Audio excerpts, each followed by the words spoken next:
ضد الاهلي ده حاجه معروفه. طب وانت يعني انت نحست الترجي؟ ما انا بقول لك الحاجه الوحيده، انا بص يا كابتن، انا قدامي فرصه ماتش صن داونز ان شاء الله باذن الله. انا بشجع صن داونز، يا لو الاهلي وصل لصن داونز وصن داونز خسر يبقى انا كده خلاص كده شكرا. ايه شكرا؟ هتعمل ايه؟ شكرا، ما اقعدش خلاص بقى، اعمل ايه تاني بقى؟ ما عادش بقى حل تاني. خلاص شجع الاهلي، شجع الاهلي جاب لي اكتئاب. لا بجد بجد. خد بالك انت بتقول احنا نحس على اي فريق بنشجعه، يبقى انت لو شجعت صن داونز الاهلاويه يبقى عايزين كده. ما هنشوف بقى، ما بقول لك العيب فيا، ما لو الاهلي كسب صن داونز يعني خلي بالك ده في مشكله. النادي الاهلي قبل ما ما يجي يلاعب صن داونز هتلاقي صن داونز دي حاصل لها كوارث.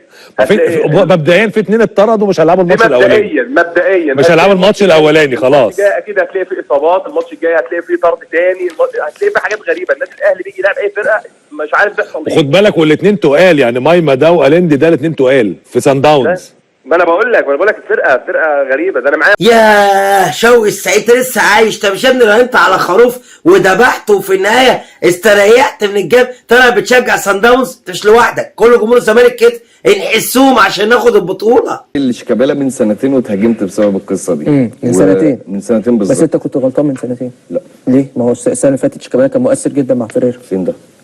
في الدوري بتاع نادي الزمالك. لا كان بينزل يا كابتن وائل، بيفرق مع الفرقه. شيكابالا من ساعه اخر مباراه اللي هي نهائي القرن من بعديها المستوى بتاعه ما كانش كويس في افريقيا. انا ما بقيمش. بس دي المباراه اللي فاق عليها شيكابالا. انا بتكلم انا دايما ما بقيمش اللعيب النجم مع احترامي في الدوري المصري. ماشي عشان بس ايه تبقى الامور واضحه. عشان تبقى انا بقيمه في تاثيره في مع النادي في البطولات الافريقيه، في الماتشات المهمه ما كانش ليه دور.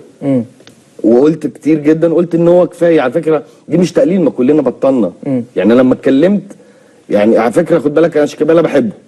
بس هو الموضوع وصل ان انا كاني عارف في حاجه ما بيني وما بينه. بالعكس هو خلاص انت وصلت لاعلى حاجه، فالافضل يعني بص يعني شفت الموقف دلوقتي هم اللي بيطلبوا ان هو يعتزل.